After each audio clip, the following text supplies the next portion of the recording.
Hey everybody, Economic Ninja here. I hope you're doing great. Got some news out of Wells Fargo. And what's interesting is something that's pulling up in Google search queries is the question, is Wells Fargo Bank going out of business? There are a lot of questions swirling around about Wells Fargo.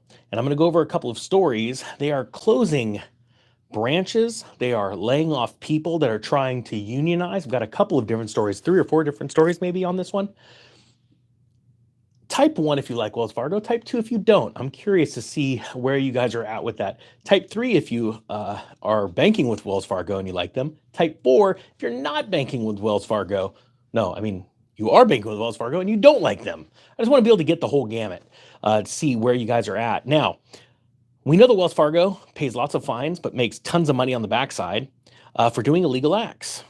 And there's more coming out now. Just about a month ago, we started to see more of these fake accounts coming up, but with a twist. And I'm curious through the comments if you have seen this happen with you in your personal life, your banking situation. But I do believe that these rumors are going to start turning into self-fulfilling prophecies. Drone, thank you so much for the super chat. All right, here we go. So the first story I have, Wells Fargo to lay off 316 Washington County-based workers starting in October. It says Wells Fargo has notified the state of Oregon that it will lay off 316 workers from 2 locations in Washington County. The layoffs will start October 20th, according to the Office of Workforce Investments. A spokesperson for Wells Fargo issued a statement to KATU News on Wednesday. We regularly review and adjust staffing levels to align with market conditions and the needs of our business. We work very hard to identify opportunities for employees in other parts of our company so that we can retain as many employees as possible. There's a big twist here. Check this out. Where it's not possible, we provide assistance such as severance and career counseling. This is the end of the story. The workers are not represented by a union. All right, now that in and of itself would sound like, okay, well, they're laying people off, maybe they have too many employees, they're hurting. And I've told you, these banks are hurting, but check this out. This is what is not being told to you. If you would have just read that story, you're like, oh, okay, people are getting laid off. Check out this story here. Wells Fargo to lay off 316 Washington County call center workers amid union push. What? Wait a minute. So that news article that I just read you had nothing to do with the employees trying to unionize, and Wells Fargo fired them.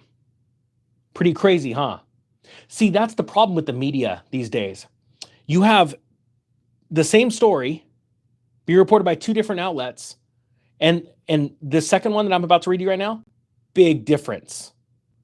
Before I read that to you, though, check this out. Another thing out of Google Analytics, a question that's being asked like crazy, is Wells Fargo Bank going under? And this is their answer. Based on the latest financial disclosure, Wells Fargo has the probability of bankruptcy of 1%. This is 98% lower than that of banks in the sector and significantly higher than that of the financials industry. The probability of bankruptcy for all of the United States stocks is 97.49. Higher than that of the company. That's a canned answer, right? That's an AI answer. But we have seen multiple banks completely close their doors this year, and many more are to follow. And the question is, can one of these big banks go under? Or can they be easily swallowed up by an even bigger bank? All right? Now, we're going to get into this laying off the 316 people that were trying to unionize. Now, think about this. Wells Fargo and all these banks have super tight margins. They're gambling your money. They're being told that they cannot gamble as much of your money with these risky bets. And if they can't, because of Basel III rules and requirements, then they're going to go under. They're not going to be able to stay up with these other banks. Now, that comes from Brian Moynihan, CEO of Bank of America, which is the second largest bank in the country. But it's not just Bank of America. It's so many other banks that are having these issues. So when a bank gets wind of unionization, think about what's going on right now with UPS, with American Airlines, and some other companies that the unions are going to strike for more money, right? Do you think that bank tellers make a reasonable wage to be able to survive off of? Put it down in the comments. Let me know what you think. I think that they do not. And so the banks know this, And at any moment they hear or they sense this feeling that the members are wanting to unionize, they're starting to lay them off, and it's pretty crazy. So check this out. Wells Fargo plans to lay off hundreds of employees at a pair of Hillsborough call centers. The layoff comes as some workers have sought to join a union and clash with the company over alleged campaign against the labor drive. The bank disclosed the layoff plans this week in a filing to state regulators and local officials. It said 316 employees would be laid off at these facilities. Pretty crazy, huh? So if you went through the first news article, you think, oh, okay, this is just maybe a normal shakeup. This is them trying to prevent their employees from unionizing. Check this story out about Wells Fargo. Phony bank accounts resurface at Wells Fargo with a twist. More than 40 consumers have reported mysterious accounts opened in their names. One man says someone opened an account in his name and deposited thousands of dollars. He said a longtime forensic accountant who helps consumer lawyers investigate big financial institutions, Jay Patterson, has made a point to do business with a smallish local bank in his hometown of Little Rock, Arkansas. So he started in June of 2022 when he received a bank statement from Wells Fargo showing $12 in an everyday checking account in his name, an account he didn't know about and had never opened. Patterson immediately called Wells Fargo, a bank he has often scrutinized in his work, and it closed the account. But he continued to investigate. He said, learning troubling things that even he, a finance expert, hadn't known regarding about how banks collect and disperse consumers' financial data. Other consumers in public complaints to regulators have detailed similarly mysterious Wells Fargo bank accounts, raising fresh questions, experts say, about compliance and risk management at a bank that has been rocked by scandals in recent years. Now, first, I want to say, if you think about this, banks have their credit worthiness, part of it tied to the amount of deposits they have in their bank, and not only that, the amount of customers, the amount of depositors. It's one thing to say I've got like $1 billion in my bank, but if it's with one person, that could be considered very high risk, right? To creditors, people and institutions that would want to loan that bank money. Whereas if you say I've got $1 billion in deposits and it's spread out over, 1,000, 10,000, 20,000 people, then that brings that risk down. Now, your information is all over the internet, right? It's easy to say that banks can buy your information from other institutions. If you don't check that box, they do not disclose or sell my information, they can buy it. So banks have the ability to open an account. And like in this situation, $12 being deposited in an account, to me, that's a customer acquisition cost.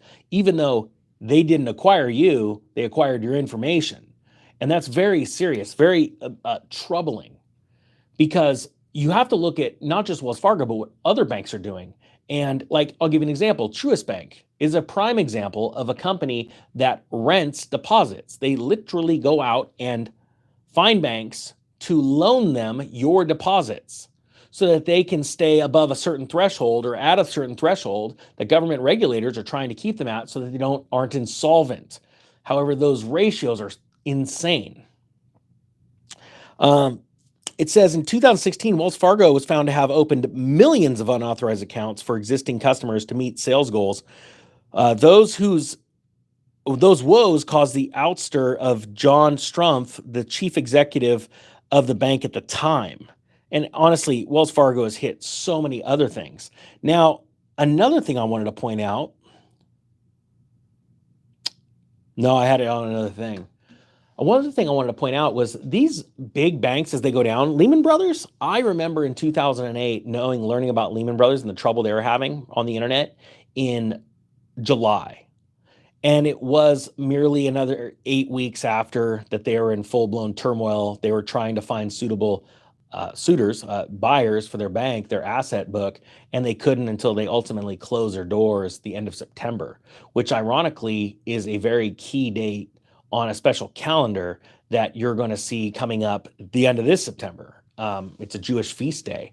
And those dates coincide with massive crashes in all kinds of different industries throughout the dawn of time, but especially in the last 50 years, we've seen crazy key points. And I want to say it's September 24th, 24th, 25th, or 23rd, 24th, something like that.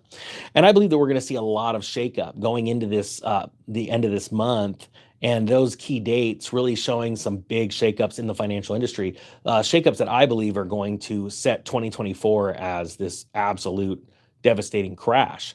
I believe that we're going to see so many layoffs, but right here, Wells Fargo is telling you, if you unionize, we're going to fire you. But what's crazy to me is that I shared the first story with you that just said they're laying people off because, and this official statement from the bank is, oh, we just do audits from time to time to see, where we're at, if we have too many employees or not. They didn't tell you, oh, we do audits to find out if our employees are unionizing and then we fire them. Because if we have to pay them a living wage, especially with the inflation that we've increased, that we're part of, because we're one of the largest banks in the country, we'll go under. That should show you the fragility of the system. And that's why it's very important that you focus on spreading your money out amongst multiple banks, spreading your risk out. The other thing that I would say is that we're seeing the FDIC come out saying we're insolvent. They said it in the springtime. We're done. We bailed out these banks. We have no money. They said, hey, we need banks to cough up more money for this insurance, and they're freaking out because they don't have the money. The big banks don't want to pay the little banks prices, or they don't want to pay for their errors.